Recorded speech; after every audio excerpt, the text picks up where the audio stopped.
There is a farm in Holmes County, Ohio that sits on a hillside so rocky and thin that a county extension agent once wrote in his field notes. That was in 1961.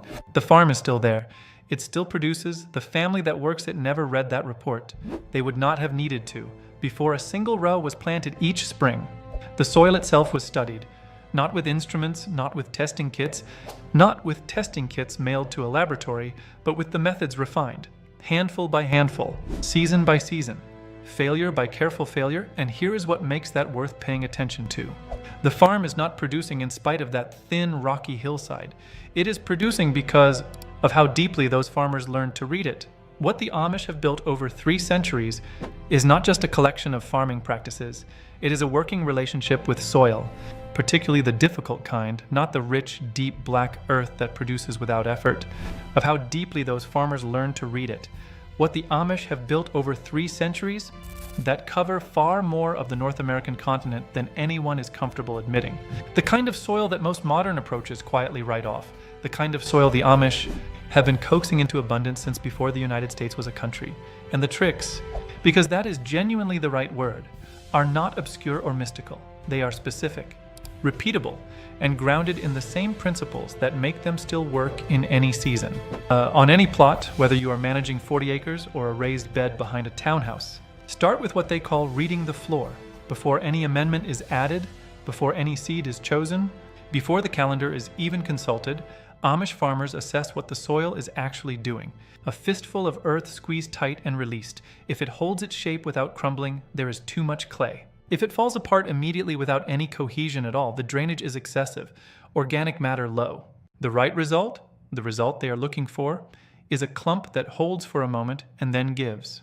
The right result, the result they are looking for, is a clump that holds for a moment and then gives. It costs nothing. It has been the opening act of spring farming in Lancaster County since the 1720s. And it tells a farmer more about that season's strategy than a week of lab results ever could. The first correction for heavy clay soil is not what most people expect. The instinct is to add sand. Every experienced Amish farmer will tell you, adding sand to clay makes something closer to concrete. What heavy clay actually needs is biological matter. Compost worked in deeply, at the root level. The first correction for heavy clay soil is not what most people expect. The instinct is to add sand. The first correction for heavy clay soil is not what most people expect. The instinct is to add sand, to lighten and loosen. It is the compost that has been processing since October, built from kitchen scraps, bedding, and thyme. By spring it has become dark, crumbly, alive with fungal threads and bacterial colonies that do the work. That is what goes into the clay beds. Holmes County, which holds the largest Amish settlement in the world, over 35,000 members across rolling hills and stream-cut valleys, receives 40 inches of rain, but much of the county's topography means that water moves across the surface rather than into it. The older farms address this not by fighting the grade, but by planting across it, rows along the contour, a practice formalized in the 1930s during the Dust Bowl aftermath, but in use for generations before. The slope is not the enemy. Planted correctly, it becomes a water delivery system slowing runoff, giving each drop time to sink rather than travel.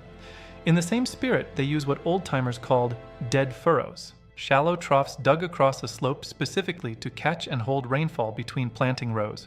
The plants take what they need. The excess seeps slowly downhill rather than carving channels. In wet spring, this is the difference between a flooded row and a healthy one. In dry summer, it holds moisture. There is a practice called companion planting, so thoroughly embedded it took the world until the 70s to care. The logic is not complicated. Certain plants protect and feed one another above and below the soil. What they need, the excess seeps slowly downhill rather than carving channels and taking topsoil with it. In a wet spring, this is the difference between a flooded row and a healthy one. In dry summer, it holds moisture. There is a practice. They produce food even when the ground offers nothing additional. What happens below the surface matters. The logic is not complicated, but its effects are layered. Certain plants protect and feed one another simultaneously. The Amish rotate not randomly, but with logic. Heavy feeders follow nitrogen fixers. Manage generosity. A potato bed where beans grew last year produces more. The sequence is the strategy. In sandy soils, sand gives away water and nutrients too fast. The Amish answer is a buried layer of organic matter. Straw, wood chips, spent hay, Placed below the planting depth, it acts as a slow-release sponge. Used across Indiana and Pennsylvania where glacial deposits left light soil, they call it the wet bottom. It requires actual digging, but it works consistently. I first paid attention on a morning in Geauga County. A bed that grew beans this year is measurably different next year. The Amish rotate with this specific logic. Heavy feeders, opening vertical channels without turning soil above. He was letting the ground breathe. Loosening versus inverting. Every crop gets what it actually needs. This knowledge is mapped onto the land. It lives in the hands that work it. Amish practice aligns with what microbiology only recently identified as optimal, passed for generations. A farmer named Amos was working with a broad fork, a wide tool with long iron tines levered back. Opening vertical channels without turning soil above, he was letting the ground breathe, loosening versus inverting. Inverting, what a rototiller does, brings up weed seeds and disrupts the fungal networks. Loosening preserves. Growing plants to cut and incorporate them before seed, adding nitrogen, organic matter, and structure. Mustard, buckwheat, and hairy vetch are common. Buckwheat is a phosphorus scavenger reaching deep. Amish farmers knew the result. That result was sufficient to keep the method alive, passed from grandparent to child. Soil stripped of nutrients, or suffering from industrial chemical dependency, is seeded not with food but with cover crops. Oats, cereal rye, or crimson clover. These grow through the fall, protecting the surface from erosion and crusting. Then they are rolled flat and left to break down over winter. By spring, earthworms return, the biology rebuilds. Only then does a food crop go in, not onto recovered land, but onto land actively in the process of becoming itself again. The first summer on difficult soil is a summer of investment. The Amish calendar holds this as the logic of a system that pays out across decades rather than weeks. Even a first-season gardener can see progress with cover crops and a broad fork. We have covered much today, but the journey of the soil is long. It is a story written in layers, in minerals, and in life. Remember the broad fork, the mulch, and the cover crop. These are your tools. Let the biology do the work that synthetic inputs only borrow against. Green manure is a practice that sounds obvious or foreign. It is simply the habit of growing plants to cut and incorporate them before seed, adding nitrogen and root structure. Mustard, buckwheat, and hairy vetch are common. Buckwheat grows with unusual speed, seed to cut in under 6 weeks. It suppresses weeds effectively, but more importantly, buckwheat is a phosphorus scavenger. Its roots reach deep, pulling up minerals. Patience is the gardener's greatest virtue. The results of today are the seeds of tomorrow's abundance. Keep planting. Buckwheat improves soil structure while it works. It accomplishes what a bag of phosphorus amendment only approximates. Ash from the wood stove is worked into acidic soil to raise the pH. It is precisely targeted to the beds where it is useful. Potato beds receive no ash. Potatoes prefer an acidic environment. That preference is honored every year with the same logic. Every crop gets what it actually needs. This knowledge is mapped onto the land across generations. It lives in the hands. Deep-rooted plants like comfrey pull minerals from the subsoil. Their roots reach below the cultivated zone, depositing calcium, potassium, and trace minerals at the surface where vegetables find them. Comfrey is highly valued. Its roots reach 6 feet or more. A single established comfrey plant at the corner of a bed does continuous work for decades. Once established, it is permanent. Yarrow and chicory serve similar roles at the margins with different mineral profiles. Together, they create a perpetual cycle. Timing is never reduced to one method. Amish calendars layer moon phase observations with close attention to soil temperature. Root crops set during waning phases, leafy crops and fruits during waxing phases. But the actual soil temperature is key. Soil temperature isn't taken with a thermometer. It's a thumb pressed into the surface. The actual soil under your thumb is a fact. Radishes are sown between slow-maturing carrots. They germinate in 4 days and are harvested before carrots need the space.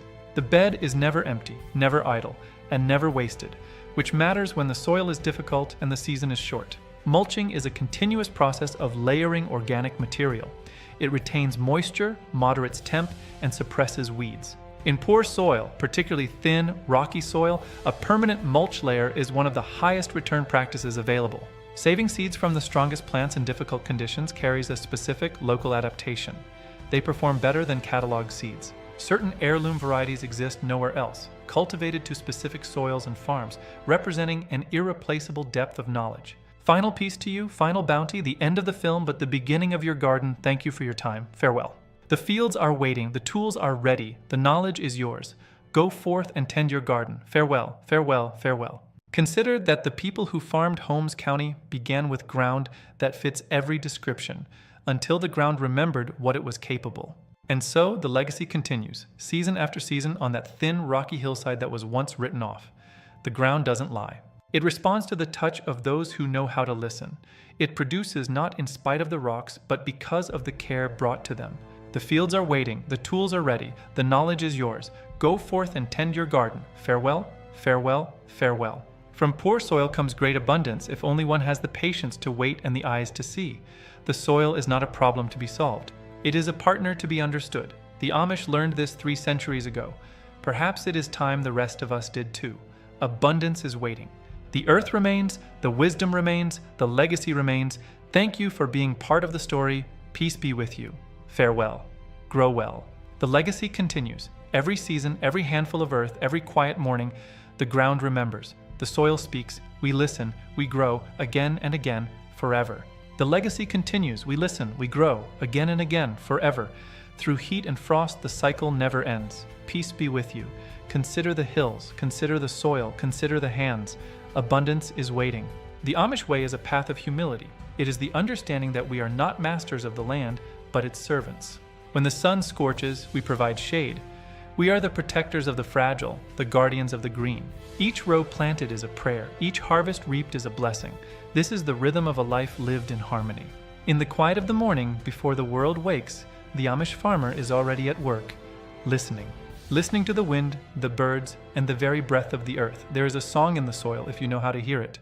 It is a song of resilience, a song of rebirth, a song that has played for centuries and will play for centuries more. The tricks we shared today are but notes in that song. The true music is your own dedication to the earth. May your hands never tire. May your spirit always find rest in the garden, for in the soil we find ourselves. Thank you for walking this path with us. From Holmes County to your own backyard, the legacy continues. The earth remains. The wisdom remains. Farewell, dear friend, and happy planting. Peace be with you. The legacy lives on through you. Abundance is not a destination, but a way of walking upon the earth. As long as there is soil and there are hands to tend it, the legacy of the Amish will endure. May your own journey into the deep earth be one of discovery, patience, and eventually great harvest. Thank you for watching.